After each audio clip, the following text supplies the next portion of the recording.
In 1984, Dallas hosted its first, and to date only, Formula One Grand Prix. A concrete-walled, temporary circuit had been constructed around the Fair Park area of the city, but the freshly laid tarmac became loose and slippery in the searing heat, causing many retirements.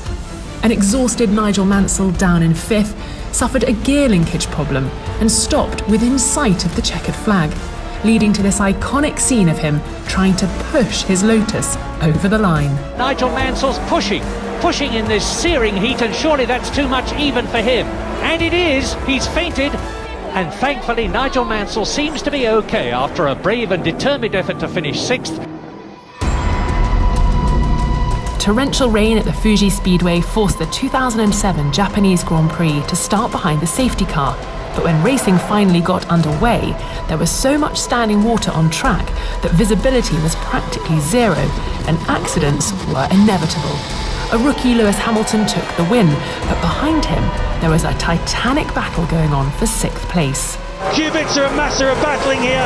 It's got all the hallmarks of Dijon so many decades ago. What an extraordinary few corners as they were trading literally blows, but it's Massa who's come out in front. The last lap of the 1982 Austrian Grand Prix saw two drivers fighting for their maiden win. The Lotus of Elio De Angelis up against Keke Rosberg's Williams.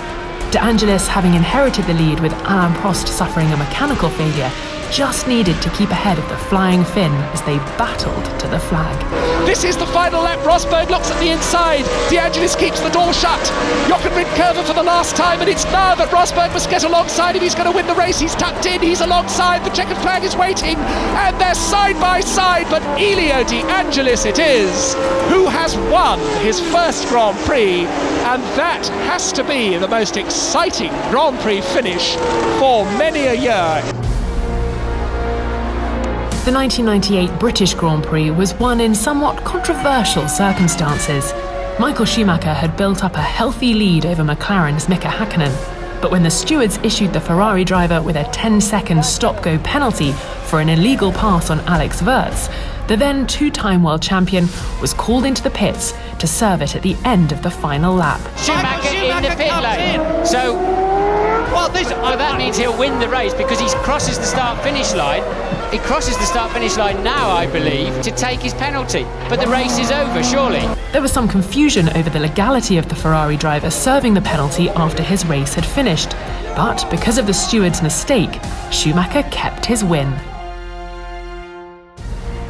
The 1967 Italian Grand Prix is remembered for one of the great recovery drives in F1 history. Pole sitter Jim Clark lost his lead due to a puncture and returned to the race a lap down in 15th place. Storming back into contention and passing the whole field, he remarkably retook the lead on the 60th lap from Jack Brabham. But there was heartache to come as the Scots engine cut out on the final lap, his engine unable to draw any more fuel. Clark limped home in third, denied a fairy tale ending. Having led from the very first lap, Lewis Hamilton was in complete control of the British Grand Prix in 2020. A late puncture for teammate Valtteri Bottas gave the Brit a 34-second advantage over closest challenger Max Verstappen, but the same misfortune would hit Hamilton on the final lap. And Hamilton is winning the Grand Prix, but look at the state of that Mercedes car as he crosses the line. He might get it home, but I'm staggered they didn't bring that car in to protect against that. It was only going to be a fraction behind the other car. He's going through Maggots and Beckett's at the moment. Hamilton's tyre's gone. Verstappen's just going through Woodcote. He's about 4 corners behind. This is now Lewis Hamilton praying that the checkered flag comes as soon as is humanly possible. The gap between Hamilton and Verstappen going down all the time. But for Lewis Hamilton, the checkered flag will come in the nick of time for a 7th British Grand Prix victory. The 1986 Spanish Grand Prix saw one of the closest finishes in F1 history. As the race unfolded at the newly built Jerez circuit, Ayrton Senna led in his Lotus, but on the final lap, his now very worn tyres were failing him, and a freshly shod Nigel Mansell was hunting him down rapidly. Senna defended superbly, but as they hit the final straight, the Briton darted alongside, and the two future champions sped for the line. Senna held on and took the flag first by just 14 thousandths of a second. I think it was so close. I think they should give us 7.5 points each. There was considerable home pride at Dijon in 1979, with Jean-Pierre Jabouille claiming Renault's first ever Grand Prix victory at their home event.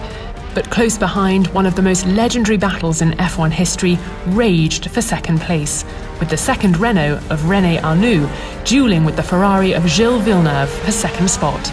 The two would change positions 4 times alone on the final lap, with Villeneuve eventually winning out by just 0.2 of a second. The closest finish in Formula One history occurred at Monza in 1971. 5 drivers ran nose to tail in the final stages, taking turns to slipstream each other, but as they hit the line, just 0.6 of a second separated the 5 cars, with Peter Gethin winning his first and only Grand Prix by just 100th of a second from Ronnie Peterson. Ayrton Senna's maiden home Grand Prix victory was as dramatic as it was emotional. Starting from pole, the Brazilian led from the off, but as the laps counted down and the pit stop shuffle played out, it became clear something wasn't right with Senna's car.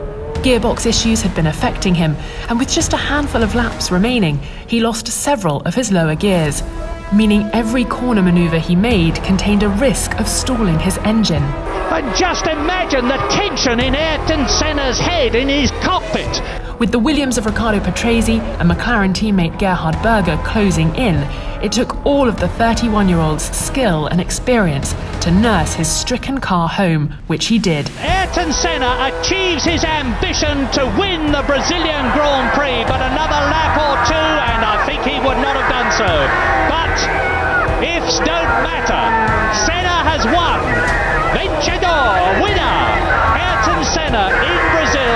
This is what he's been working for all his career, and he's now achieved it. He was so physically drained by the experience, he had to be helped out of his car and could barely stand as he raised the trophy. A superhuman effort from a superhuman driver. I've been very near to win the Brazilian Grand Prix many other occasions. We've been always very competitive, but for different reasons we were never able to do it. And today is a memorable day in my career, in my life, and it's a super day. I'm over the moon.